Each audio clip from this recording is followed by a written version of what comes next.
Ladies and gentlemen, it's exactly 8 p.m. on our studio clock and you're watching the 8 p.m. Bilingual Primetime Newscast on your TV, STV. Making news tonight, January 30, 2024. AFCON 2023 Ivory Coast.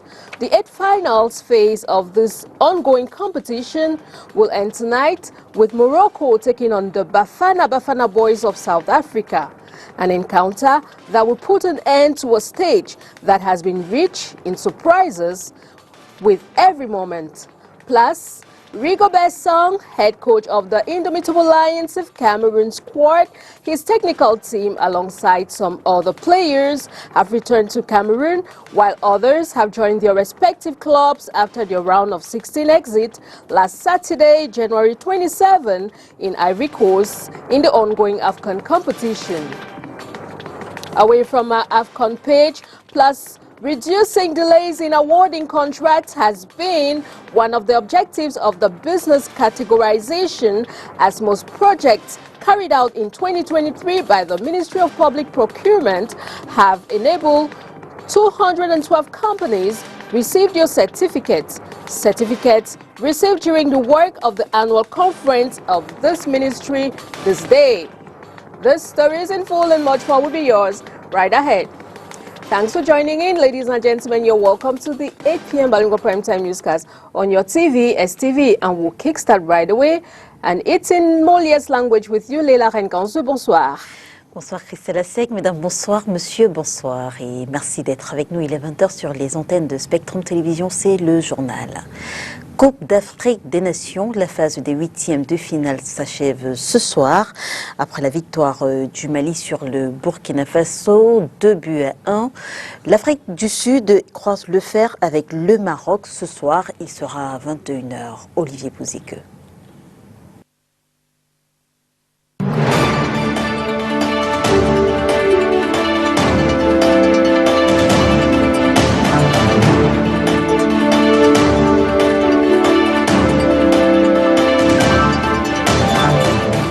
L'Angola n'a laissé aucune chance à la Namibie, 3-0 en huitième de finale de la CAN 2023 au stade de la Paix à Bouaki. Les Palanca Negras rejoignent les quarts de finale et affronteront le Nigeria, tombeur du Cameroun 2-0 au terme d'un match solide. La Guinée, quant à elle, a battu la Guinée équatoriale 1-0 dimanche au stade de Bimpé à Abidjan en huitième de finale de la Coupe d'Afrique des Nations.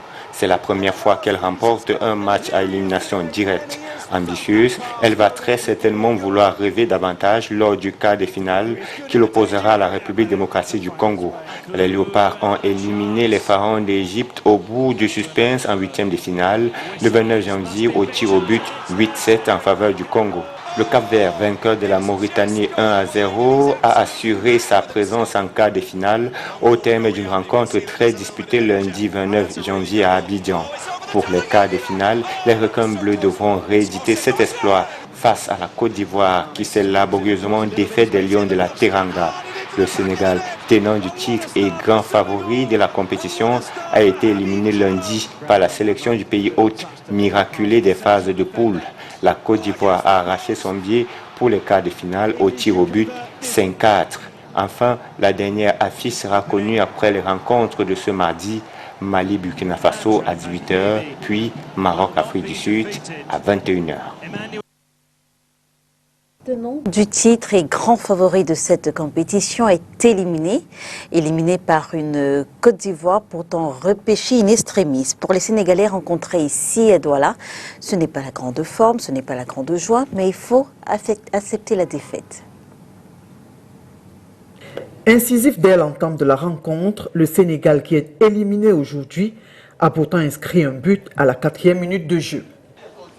C'est normal. On ne peut pas gagner tout le temps.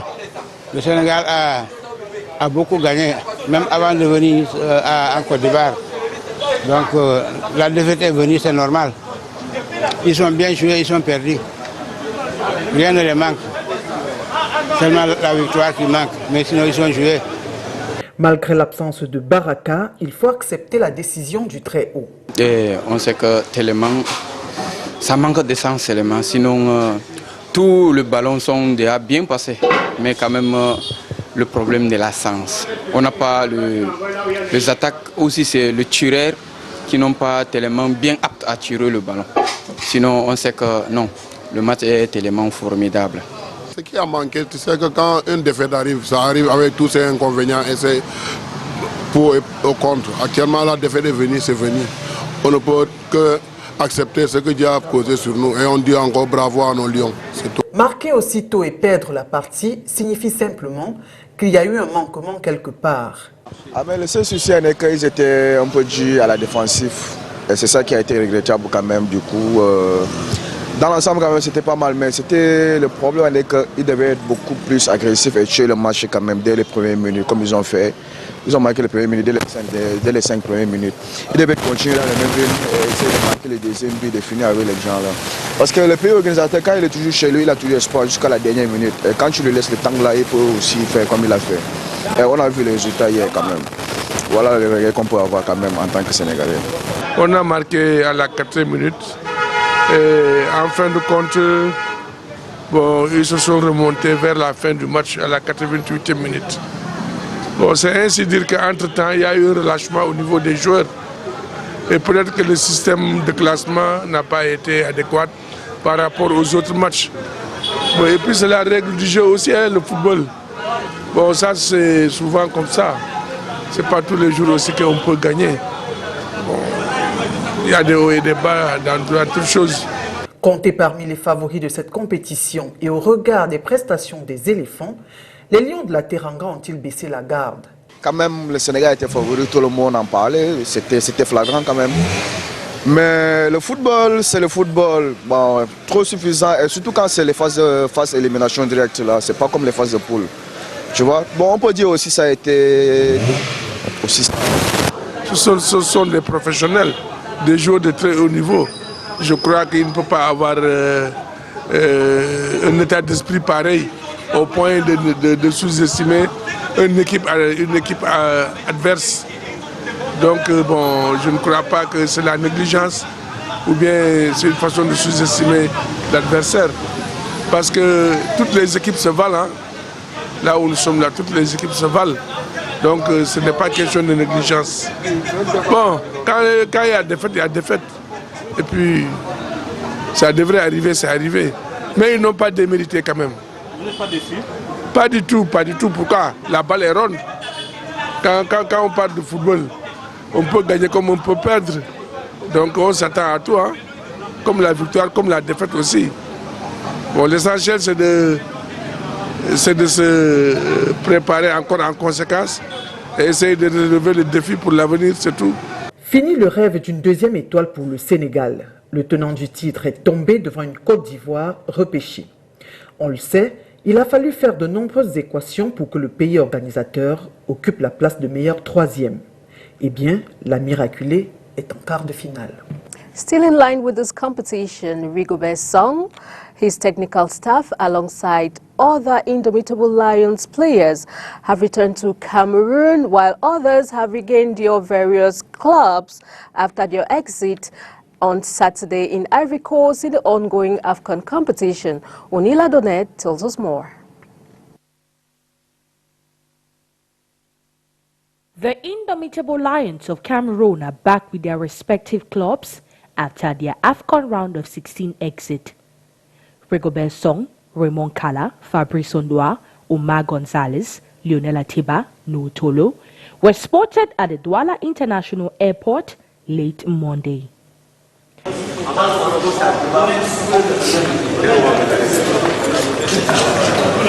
Merci beaucoup, hein? Merci.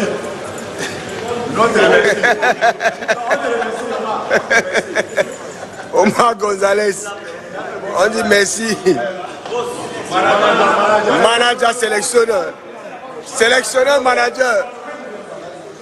Voilà le gardien pour. Benjamin Elliott and Mubin Gamale shared pictures of them in a plane as they fly back to their respective clubs. Olivier Kemen, who announced his departure from Kayserispor due to unpaid wages, has signed a 3.5-year deal with Turkish side Istanbul Başakşehir. Montpellier's Enzo Chato has resumed training as Kaltokwe Kambi reportedly joins Al Ettifaq from Aba FC. Andre Onana's private jet carried the shot-stopper back to Manchester United. Christopher Wu continues with Stade Rennais despite offers from Premier League side Burnley.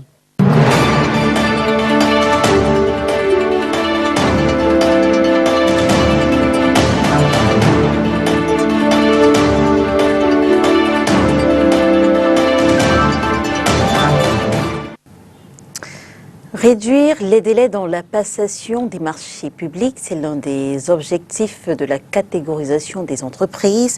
Le projet mené en 2023 par le ministère des Marchés publics a permis à ce jour à 212 entreprises de recevoir leur attestation. La remise de dite attestation s'est faite au cours des travaux de la conférence annuelle de ce ministère. Inès Pingan. Le concept renferme de nouveaux leviers d'accessibilité à la commande publique. Qui dit contrôle externe pense à la digitalisation et à la catégorisation des entreprises soumissionnaires. L'objectif ultime de nos assises est donc de parvenir à une synergie d'action de tous les acteurs concernés et particulièrement des maîtres d'ouvrage autour du contrôle externe.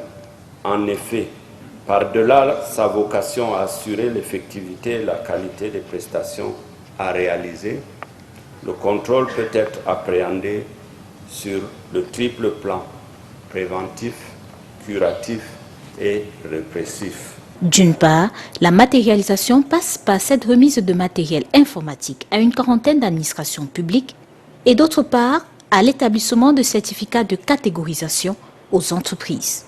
Le vœu, à terme, est de réduire les requêtes, les pertes de temps et de dossiers, la bonne connaissance des structures et leur correspondance au marché soumissionné. Le dispositif juridique nécessaire pour l'effectivité de la prise en compte de la catégorisation des entreprises du secteur des bâtiments et des travaux publics a été mis en place. En second lieu, la logistique requise a été mobilisée et les moyens financiers requis dégagés pour le plein fonctionnement de la commission de catégorisation. Le sujet est au centre de la conférence annuelle des responsables des services centraux et déconcentrés du ministère des Marchés publics. Les travaux de 2 jours sont ouverts ce 30 janvier 2024 à Yaoundé.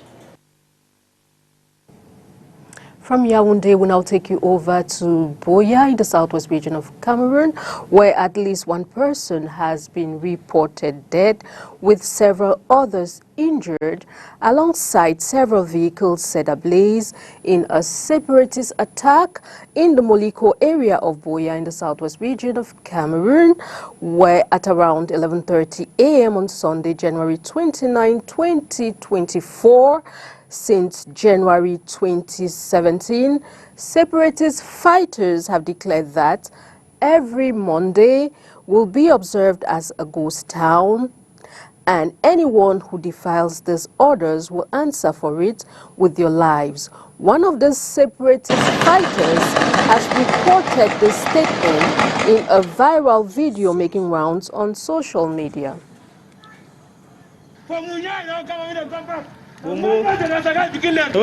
Supreme Commander of the whole Paco, Mandela Yawan.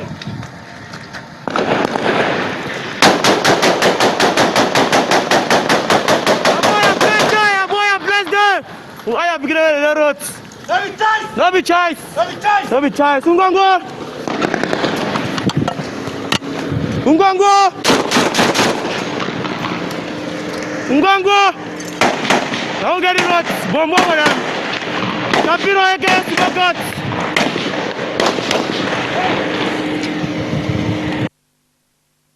From that somber story from Boya, we now come back to the economic capital city of Cameroon, Douala, where waste management has been and is still a huge burden exhibited in the metropolitan city of Cameroon.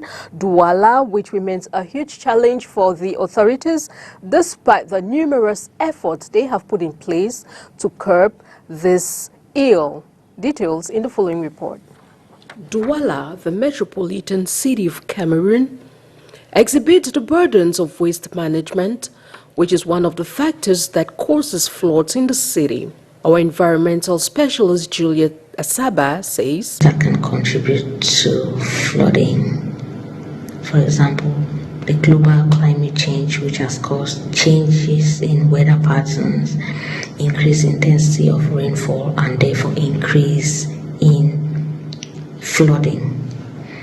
We also have human-induced activities or human activities that contribute to floods, such as deforestation. When there's no vegetation to slow down the flow of water, water just flows and it contributes to flooding.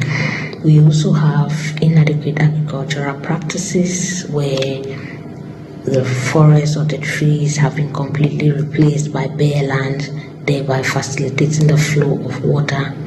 And then we also have inadequate land planning, inadequate drainages, solid waste management practices which encourage littering rather than cleanup of the waste.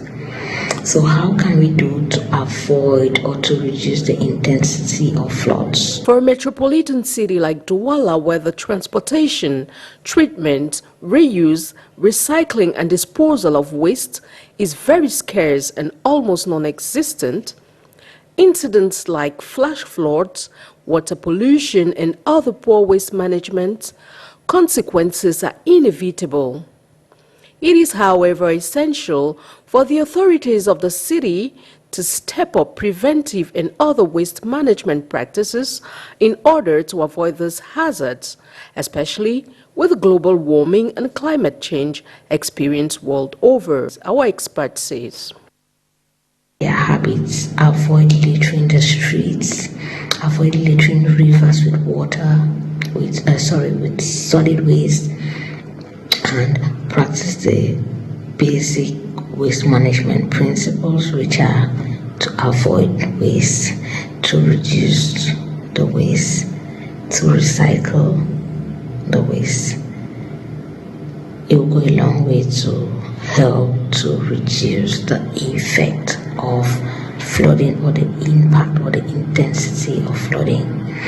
Also, there needs to be adequate stakeholder consultation and education. People need to be educated on the risk of flooding in their area. While the situation can be addressed through the involvement of public-private partnerships, public engagements and training, waste disposal remains a significant problem in the city, whilst, if properly addressed, the rate of floods experienced in the city will be minimized. Le respect des droits des personnes handicapées au cœur d'un atelier de formation des formateurs sur la protection et la promotion de ces personnes. Le dit atelier est organisé par le Centre des Nations Unies pour les droits de l'homme et la démocratie en Afrique centrale et il s'est achevé ce 31 janvier 2024. Plus de détails avec vous, Oriane Danquin. Les droits de l'homme sont inaliénables et toute personne peut y prétendre sans discrimination. Les personnes handicapées ne devraient donc pas négocier pour que leurs droits soient respectés dans un pays membre de la Convention des Nations Unies relative aux droits des personnes handicapées. La Convention vise la promotion et la protection des droits des personnes vivant avec handicap et dans plusieurs domaines, dans la vie sociale, politique, économique, ainsi de suite. Donc c'est un ensemble, c'est un document tellement complet et qui nous permet effectivement tous ceux qui sont, y compris les professionnels du droit, de pouvoir promouvoir et protéger les droits des personnes vivant avec handicap. Voilà qui sous-tend un atelier de formation des formateurs sur la protection et la promotion des droits des personnes handicapées, organisé par le Centre des Nations Unies pour les droits de l'homme et la démocratie en Afrique centrale pour les professionnels du droit. Le contenu de la formation est un contenu qui est dense. C'est un contenu qui est riche et il y a des aspects novateurs dans ce contenu. Raison pour laquelle il faut former, sensibiliser tous ceux qui doivent jouer un rôle dans la promotion et la protection des droits des personnes handicapées, dans la mise en œuvre du contenu de cette convention. Il faut les sensibiliser. Et la sensibilisation ne s'arrête pas. C'est continu parce que au fur et à mesure, les interprétations peuvent différer. Donc, nous devrons de temps en temps former, sensibiliser. C'est d'ailleurs la raison pour laquelle nous organisons une formation de formateurs. Parce que dans les régions, il y a de nouvelles personnes qui sont, par exemple, promues comme magistrats, ainsi de suite, qui auront besoin de ce contenu, qui auront besoin de compétences pour pouvoir mettre en œuvre cette convention. Selon le ministère des Affaires sociales, les personnes handicapées sont estimées à environ 3 500 000. Promouvoir, protéger, assurer la pleine et égale jouissance de tous les droits de l'homme et de toutes les libertés fondamentales par celles-ci, et de promouvoir le respect de leur dignité intrinsèque est l'objet de cette formation. Après la formation de juillet 2023, que soit organisé davantage de formations des professionnels du droit sur la Convention des Nations Unies, parce qu'on s'est rendu compte que les professionnels du droit étant informés, formés sur la Convention des Nations Unies, on aura beaucoup moins de cas de violation qui vont rester impunis.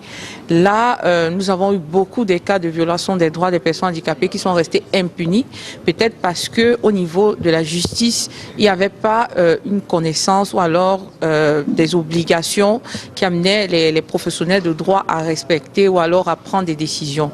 Et maintenant que nous avons la Convention des Nations Unies, je vais dire le processus de ratification qui a été parachevé en octobre 2023 par l'État du Cameroun, nous sommes sûrs et certains qu'en formant, en sensibilisant quotidiennement et régulièrement les professionnels du droit, les personnes handicapées du Cameroun auront accès à la justice sans avoir besoin d'interventions multiples. L'atelier ouvert ce 29 janvier s'achève le 31 courant. En plus des avocats et magistrats y participent le ministère de la Justice, la Commission des droits de l'homme du Cameroun, le ministère des Affaires sociales, la plateforme nationale des organisations de promotion de l'inclusion des personnes handicapées du Cameroun. And away from our local news, it's time to take on our international page, and it's with our international partners, the Voice of America. 27-year-old Matthew Samuel Milans abandoned his home of 5 years after water levels rose to above knee level. He is now living in a communal hall provided by the Zimbabwe government. I can say things are not okay because we are no longer home. We're being taken care of. So I am pleading for help so we can get alternative accommodation. The Environmental Management Agency of Zimbabwe has for years been calling for people not to settle or get land in wetlands.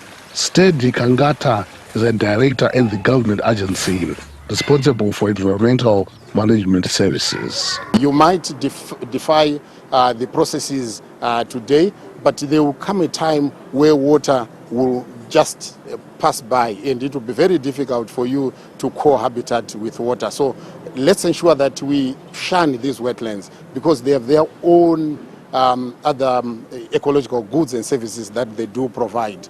Scientists say wetlands must be protected as they manage water levels in the soil. They help control floods, and when there are extreme droughts, they release water for use, scientists say. Precious Shumba, director of Harare Residents Association, claims the government is not serious about keeping wetlands unoccupied. Wetlands should be a no-go area. No one should be settled in a wetland. A wetland is our source of water. So the people settled in wetlands must be relocated to a land identified by either the government or the council. They have no compensation that they must expect from the council or the government. Nearly 3 years ago, flooding affected residents living in wetlands in the town of Chitungwisa. That year, in 2021, President Emerson Mnangagwa announced that a team would help find a suitable place to resettle the residents, but so far that has not happened. Columbus Mavunga, VOA News, Harare.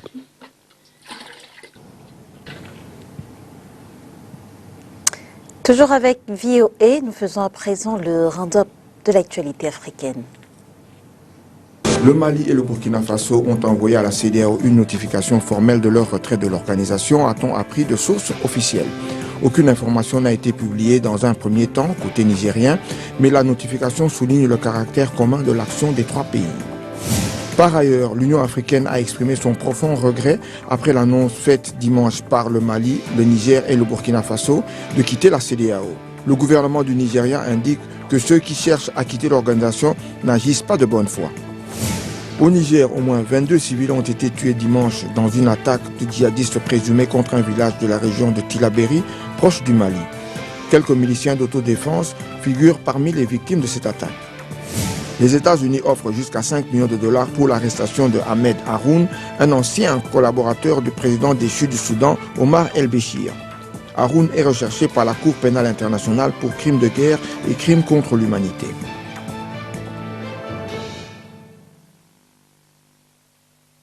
Sur le 20h, mesdames et messieurs, merci de nous avoir suivis. On se retrouve dès demain 20h sur les antennes de Spectrum Télévision, si bien sûr Dieu le veut. Bonsoir. Bonsoir à vous, Christelle Assek. Bonsoir, Leila Renganzu. Good night, televiewers. Thanks for watching. See you tomorrow, God willing, with fresh news and more on your TV. Bye-bye.